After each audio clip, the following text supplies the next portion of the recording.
Lapit lang ito guys sa sa circuit. On the way ako ng circuit para mag-gym, walking. Ayan yung ating view. It's June 10. Ayan ang ating view. Marami naman na dumating na bumbero. So hopefully mahapula agad yung apoy. Yun na lang muna ang ating vlog for today.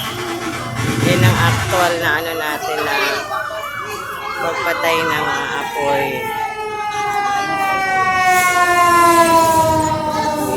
Sana wala naman mapinsala masyado guys. Huwag nang pumalat yung apoy.